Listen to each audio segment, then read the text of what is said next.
Hello guys, today's session is about addressings in a network layer. So what it mean by addressings? So addressings అంటే ఏంటి, అది network లేయర్లో ఏ విధంగా మనం create చేసుకుంటాం, అసలు ఏ విధంగా మనం డేటాను సెండ్ చేస్తాం. సో అడ్రస్సింగ్స్ అనేవి లేకపోతే మనము డేటాని సెండ్ చేయలేము. ఎందుకంటే ఒక సిస్టమ్ నుంచి ఇంకో సిస్టమ్కి డేటా సెండ్ చేయాలంటే ఖచ్చితంగా మనకి ఆ సిస్టమ్ యొక్క అడ్రస్ అని తెలియాలి. సో అది తెలియకపోతే మనం డేటా అనేది సెండ్ చేయలేం. సో మనం అనుకోవచ్చు, సరే మెయిల్స్ ద్వారా సెండ్ చేయొచ్చు కదా అనేసి. సో మెయిల్స్ కూడా ఖచ్చితంగా అది బైనరీ కోడ్ కన్వర్ట్ అవుతుంది. సో మనం సెండ్ చేస్తున్నామంటే వితౌట్ అడ్రస్సింగ్ సెండ్ చేయలేం కదా. మనకు ఆ ఈమెయిల్ నుంచి అదర్ వ్యక్తి యొక్క మెయిల్ ఐడి కూడా మనకు తెలిసి ఉండాలి. సో అప్పుడే మనం డేటా సెండ్ చేస్తాం. అలాంటే అతని యొక్క అడ్రస్ తెలిసి ఉండాలి మనకి. అలాగే సిస్టమ్స్లో కూడా డేటా ట్రాన్స్ఫర్ చేయాలంటే మనకు ఖచ్చితంగా అడ్రసెస్ అని తెలియాలి. But in this network layer the addresses are logical. So మనం డిస్కస్ చేసుకున్నాం, నిన్నటి క్లాస్లో మనం డిస్కస్ చేసుకున్నాం, అంటే ప్రీవియస్ సెక్షన్స్లో మనం డిస్కస్ చేసుకున్నాం. ఖచ్చితంగా నెట్వర్క్ లేయర్ అనేది లాజికల్ అడ్రసెస్ని క్రియేట్ చేస్తుంది. ఓకే, మనకి డేటా లింక్ లేయర్ అనేది ఫిజికల్ అడ్రసెస్ క్రియేట్ చేస్తుంది. ఓకే, సో ఈ లాజికల్ అడ్రసెస్ అనేది ఏ విధంగా ఉంటాయి? So these logical addresses are completely software based addresses. ఎందుకంటే which are changed by the appropriate configuration. Different configuration ప్రకారంగా మనకి ఇవి చేంజ్ అవుతూ ఉంటాయి. సో మనకి ఐపీ అడ్రస్ అనేది 2 టైప్స్ ఉన్నాయి, IPv4 అనేసి, IPv6 అనేసి. So what it mean by IP address? Internet protocol addresses. So these 2 types of addresses are depends on their bit configuration. One is IPv4 is a 32-bit configuration, and IPv6 is used for 64 and 128-bit configuration. So this is an example of an IP address. So 128.168.1.10 అనేది IP address యొక్క example. So ఈ విధంగా మనకి IP address అనేది మన యొక్క సిస్టమ్స్లో ఉంటాయి. సో ఈ IP address బేసిస్ చేసుకొని మనం ఏం చేస్తాము, ఒక హోస్ట్ నుంచి సెండర్కి, ఓకే, సో హోస్ట్ నుంచి డెస్టినేషన్కి. హోస్ట్ అంటే ఎవరైతే మెసేజ్ క్రియేట్ చేస్తున్నారో they call as a host, and destination is the final one. So ఎవరికైతే రిసీవ్ చేసుకుంటారో వాళ్ళని డెస్టినేషన్ అంటాం.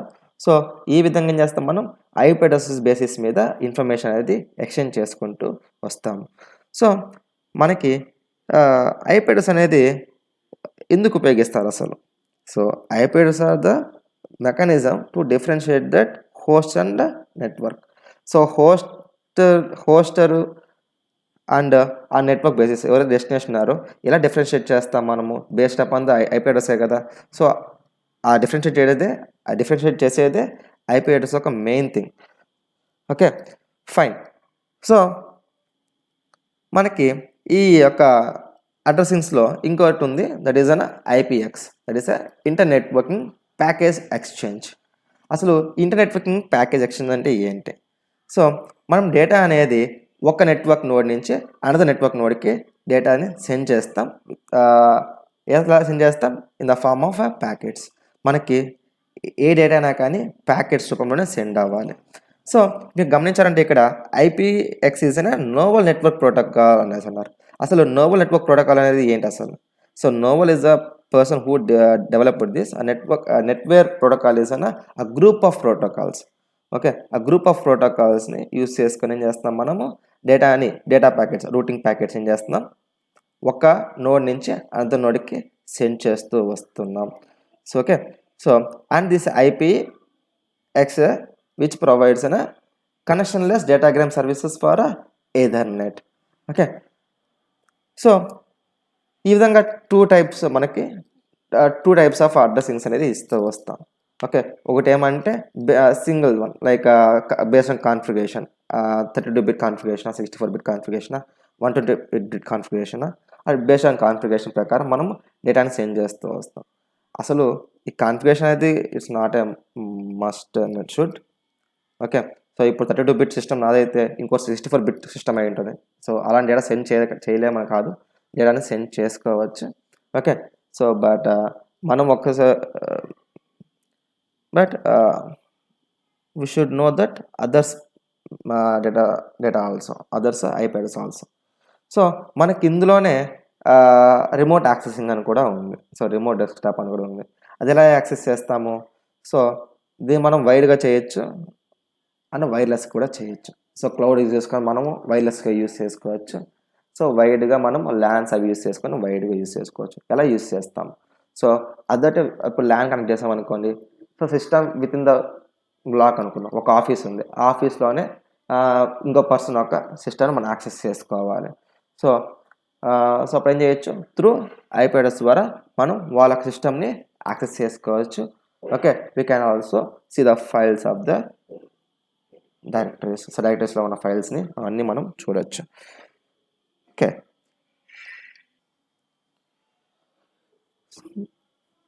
ఓకే మనకి ఈ విధంగా అంటే రిమోట్ యాక్సెసింగ్ చేయడం కోసం మనం ఏం చేస్తామంటే డిఎన్ఎస్ సర్వీస్ అనేది తీసుకుంటాం. ఆ డిఎన్ఎస్ సర్వీస్ అనేది ఏమంటే which provides an addresses of a remote host mapped with its domain name.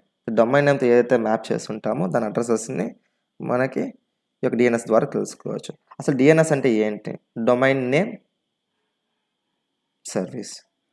ఏంటండి? డొమైన్ నేమ్ స్పేస్ అంటారు. Sorry, domain name space, domain service కాదు. Okay, domain name space. అసలు ఈ డొమైన్ నేమ్ స్పేస్ అనేది ఏం చేస్తుంది? సో మనకైతే ఈజీగా రిమెంబర్ చేసుకుంటాం డొమైన్ నేమ్స్ కానీ అవన్నీ. సో బట్ డిఎన్ఎస్ సర్వీసెస్ అంటే డొమైన్ నేమ్ స్పేసెస్ కానివ్వండి, డొమైన్ సర్వీసెస్ కానివ్వండి, ఏం చేస్తాయంటే which maintenance directories of domain names and translate them to the IP addresses. ఏం చేస్తుంది? డొమైన్ నేమ్స్ని అవి మెయింటైన్ చేసుకుంటూ వాటి ఏం చేస్తాయి? ఐపీ అడ్రస్గా ట్రాన్స్లేట్ చేస్తూ ఉంటాయి. So the main source of DNS is, so make it a note, our main source of a DNS data name, so domain name services are internet equivalent of a phone book. Okay, so ఏం చేస్తాయి? ఇవి డైరెక్టరీస్ని maintain చేస్తూ ఉంటాయి. Like వాటికి domain names కానివ్వండి, okay, వాటిని maintain చేస్తూ అండ్ వాటిని ఐపీ అడ్రసెస్గా ట్రాన్స్లేట్ చేయడం కోసం మనము డిఎన్ఎస్ని యూజ్ చేస్తూ వస్తాము. Fine. So what next? So ఏ విధంగా అడ్రస్ అనేది ఇస్తూ వస్తాం అంటే ఏ విధంగా మనం అడ్రసెస్ ఇస్తాం? So based upon the routings.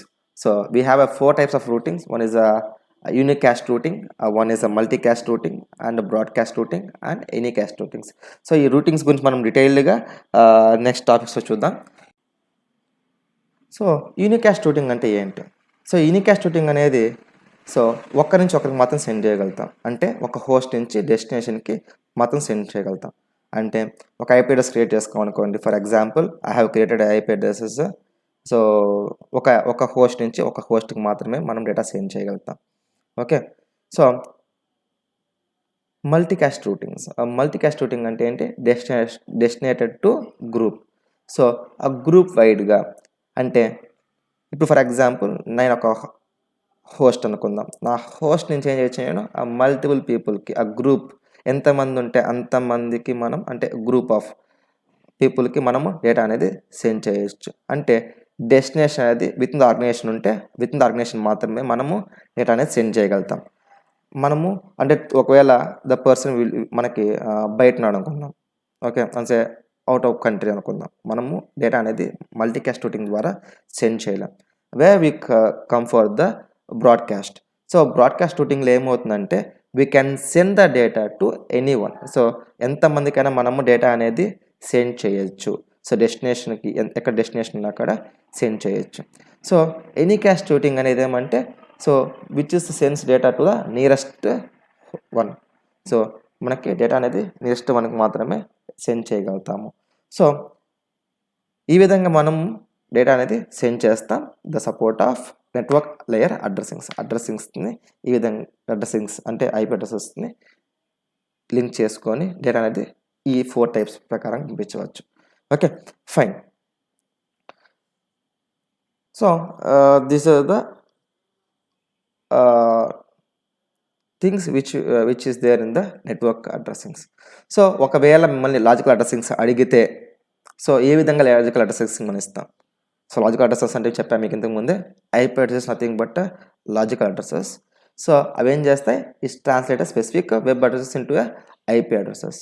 So ఏం చేస్తాయి, వెబ్ అడ్రసెస్ అయినా కానీ ఏదైనా కానివ్వండి, ఒక సిస్టమ్ నుంచి ఇంకో సిస్టమ్ పంపించాలంటే ఖచ్చితంగా ఇది సపోర్ట్ ఆఫ్ అది ఖచ్చితంగా ఒక ఐపీ అడ్రస్ క్రియేట్ చేసుకుంటుంది. సో ఐపీ అడ్రస్ క్రియేట్ చేసుకొని సెండ్ చేస్తుంది. సో ఇది చూడండి ఒకసారి, it translates A specific web addresses into an IP addresses. Okay, so మనకి మ్యాక్ అడ్రసెస్ ప్రకారం కూడా పంపిస్తూ వస్తాయండి. మనకి మ్యాక్ అడ్రసెస్ అనేవి ఉంటాయి. సో ఆ మ్యాక్ అడ్రసెస్ ప్రకారం కూడా మనం డేటా అనేది సెండ్ చేస్తూ ఉంటాం. Okay, so that is a media accessing controller addressing అంటాం. ఓకే, మీడియా యాక్సెసింగ్ కంట్రోలర్ ద్వారా కూడా మనం డేటా అనేది సెండ్ చేస్తూ ఉంటాము. అంటే దానికి కూడా మనం ఐపీ అడ్రస్ ఇస్తాము. సో ఐపీ అడ్రస్తో పాటు మ్యాక్ అడ్రసెస్ ప్రకారం మనం సెండ్ చేస్తూ వస్తాం. సో యాపిల్ టాక్ అనేసి మనకు ఒక అడ్రసింగ్స్ ఉందండి. సో అది ఎందుకంటే it's developed by the Macintosh, Apple company వాళ్ళు దాన్ని డెవలప్ చేశారు కాబట్టి. Okay, so for the purpose of flexibility కోసం, అంటే యాపిల్ కొన్ని వాటిని రిస్ట్రిక్ట్ చేస్తుంది. సో ఆ రిస్ట్రిక్ట్ చేయకుండా డేటాని ఫ్రీగా సెండ్ చేయడం కోసం, అంటే ఎటువంటి రిస్ట్రిక్షన్స్ లేకుండా, అంటే if we have in authorized logins ఉంటే then we can send the data to the destination in a proper manner. So proper మేనర్గా మనం ఫాస్ట్గా డేటాను సెండ్ చేయడం కోసం మనం యాపిల్ టాక్ అనేది యూజ్ చేస్తాం. ఎందుకంటే ఫర్ ద యాపిల్ సిస్టమ్స్ వాటికి మనం యూజ్ చేస్తూ వస్తాం. So okay fine. So logical addressing ఎలా తీసుకుంటామంటే ఇవి క్లాస్ రూపంలో తీసుకుంటామండి. క్లాస్ వైజ్ తీసుకుంటాం. 5 క్లాసెస్గా తీసుకొని ఆ 5 క్లాసెస్గా మనం డివైడ్ చేసుకొని then we send the data. Okay fine, see here it is just example. Classful addressing అంటారు దీన్ని. ఓకే, సో 32 బిట్ అడ్రసింగ్స్ని 5 క్లాసెస్గా డివైడ్ చేసుకున్నాం. 5 సబ్ క్లాసెస్గా డివైడ్ చేసుకున్నాం. 5 సబ్ క్లాసెస్గా డివైడ్ చేసుకొని first bit, second bit, third bit and fourth బిట్గా డివైడ్ చేసుకొని, సో క్లాస్ 1 అనేది 0 బిట్ని సెండ్ చేసింది. క్లాస్ బి అనేది 10 బిట్. సో బైనరీ కోడ్గా కన్వర్ట్ చేసుకుంటుంది. 0 is 0, 10 is 2 bit, 2 bit and 110 is 6, 110 is I think it's 12 and 111 is 15 bit. Okay, so ఈ విధంగా ఏం చేస్తాం మనం బిట్గా ఫ్యూ బిట్స్గా మనం ఏం చేస్తున్నాం డివైడ్ చేసుకొని we will sends the data in a logical manner. So ఇది జస్ట్ మీకు ఒక అవగాహన కోసం మాత్రం చెప్తున్నాను. ఒక అడిగితే మీకు ఎటువంటి ప్రాబ్లం లేకుండా ఒక నాలెడ్జ్ వస్తుంది కదా, దానికోసం చెప్తున్నాను. సో మన లాజికల్ అడ్రసెస్ కూడా ఉంటాయి. లాజికల్ అడ్రసెస్ ఈ విధంగా మనకి ఇంప్లిమెంట్ చేస్తూ వస్తాము. Fine guys, thank you very much.